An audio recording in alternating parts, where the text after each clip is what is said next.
আসসালামু আলাইকুম প্রিয় শিক্ষার্থী বন্ধুরা। তো আজকে চলে এলাম খুবই গুরুত্বপূর্ণ একটি ভিডিও নিয়ে। তোমরা অবশ্যই ভিডিওটি শেষ পর্যন্ত দেখবে, তাহলে বুঝতে পারবে। এবং থাম্বনেল দেখে অবশ্যই তোমরা বুঝতে পেরে গেছো কি বিষয় নিয়ে আজকে কথা বলবো। আজকে কথা বলবো হচ্ছে কলেজে ফর্ম পূরণের সময় সাবজেক্ট চয়েসের বিষয়টা নিয়ে। তো যারা ভিডিওটি এখনো দেখছো তাদেরকে একটা রিকোয়েস্ট করব যে সকল প্রকার ভর্তি বিজ্ঞপ্তি সহ এবং সকল প্রকার পড়ালেখার আপডেট সহ চাকরির আপডেট পেতে আমার চ্যানেলটিকে সাবস্ক্রাইব করে বেল আইকনটি প্রেস করে দেবে, যাতে সকল প্রকার নোটিফিকেশন তোমার কাছে পৌঁছে যায়। তো একটি বিষয়ে বলবো এখানে যে সাবজেক্ট চয়েসের ক্ষেত্রে তোমার কিন্তু বেশ কয়েকটি ম্যাটার ডিপেন্ড করে। তো আজকে এটা নিয়ে একটু আলোচনা করব, অবশ্যই ভিডিওটি খুব মনোযোগ দিয়ে দেখবে। তো এইখানে বিজ্ঞান বিভাগের যে সকল শিক্ষার্থী রয়েছে, বিজ্ঞান বিভাগের শিক্ষার্থীদের জন্য একটা কথা বলবো, যারা বিজ্ঞান বিভাগে রয়েছে তাদের আবশ্যিক বিষয়সমূহ বাংলা, ইংরেজি, আইসিটি, পদার্থ রসায়ন। এখন যেকোনো একটি সাবজেক্ট তাদেরকে চতুর্থ বিষয় হিসেবে চুজ করে নেওয়ার জন্য দেওয়া হয়, উচ্চতর গণিত এবং জীববিজ্ঞান। তো এইখানে ২ টি বিষয় রয়েছে। যারা দুর্বল শিক্ষার্থী রয়েছে, যাদের আগে থেকেই ম্যাথমেটিক্সে প্রবলেম রয়েছে, যে ম্যাথমেটিক্স আমি খুবই দুর্বল ম্যাথমেটিক্সে, যদিও সায়েন্সের স্টুডেন্ট যারা রয়েছে তারা কিন্তু ম্যাথে দুর্বল হলে চলবে না। যদিও তারপরেও যদি অনেককে ম্যাথ করতে ভালো লাগে না বা অনেকের ম্যাথ সাবজেক্টটাই বিরক্তিকর লাগে, তো তাদের ক্ষেত্রে আমার সোজাসাপটা উত্তর হবে তারা উচ্চতর গণিতকে চতুর্থ বিষয়ে নিতে নিতে পারো এবং জীববিজ্ঞানকে মূল সাবজেক্ট হিসেবে রাখতে পারো। এবং এখানে আরো একটি বিষয় রয়েছে, যারা মেধাবী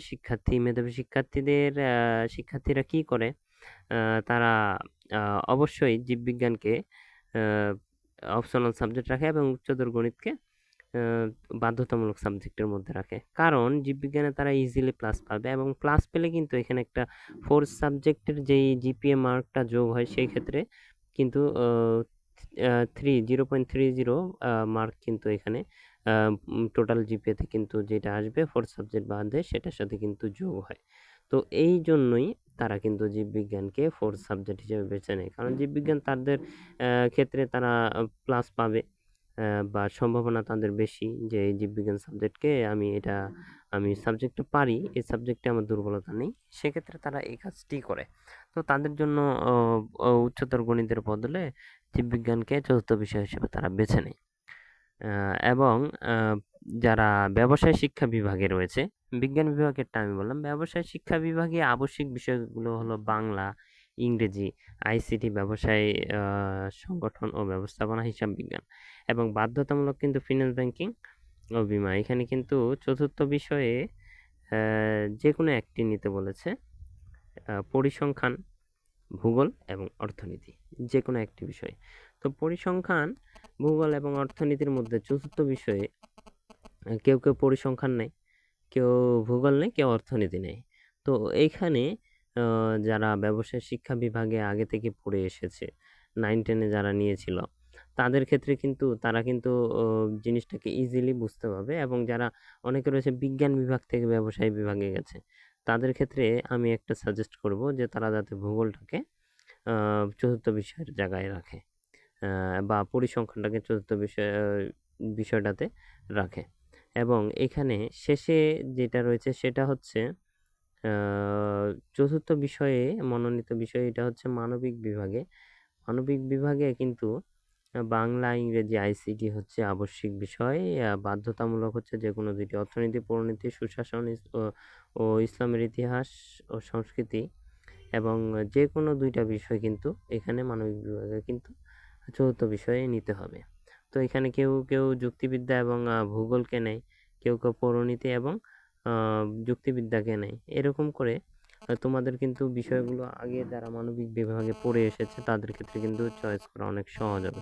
তো অবশ্যই তোমরা আ কিন্তু ভেবেচিন্তে বিষয়টাকে, চতুর্থ বিষয়ের নামটাকে কিন্তু সিলেক্ট করবে। এইখানে আ এই ফর্মটিতে এটা হচ্ছে উম অন্যান্য কলেজের ফর্ম। এই ফর্মটা কিন্তু তোমাদের নাও হতে পারে। ফর্ম কিন্তু চেঞ্জ হতে পারে বা আলাদা ফর্ম হতে পারে।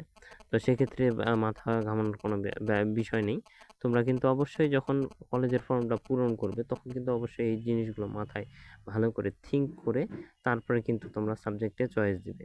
এটা হচ্ছে আমার মূল কথা। তো যারা অবশ্যই ভিডিওটি দেখলে তাদেরকে অসংখ্য ধন্যবাদ এবং আমার চ্যানেলটিকে সাবস্ক্রাইব করে বেল আইকনটি প্রেস করে দেবে যাতে সকল প্রকার পড়ালেখার আপডেট তোমাদের কাছে পৌঁছে যায়। এবং আজকে কলেজ ভর্তির ২য় পর্যায়ের মাইগ্রেশনের রেজাল্ট এবং ৩য় পর্যায়ের রেজাল্ট কিন্তু আজকে দেবে। তো অনেকে কমেন্ট করছে যে চতুর্থ চয়েস কি, চতুর্থ পর্যায়ে কলেজ চয়েস কি দেওয়া যাবে কিনা? তো এই বিষয় নিয়ে ভিডিও আমি তৈরি করব। সামনে ভিডিও আসছে। তোমরা যারা ভর্তি সংক্রান্ত সকল ভিডিও চাচ্ছ তারা অবশ্যই আমার সাথে যুক্ত থাকো। ধন্যবাদ।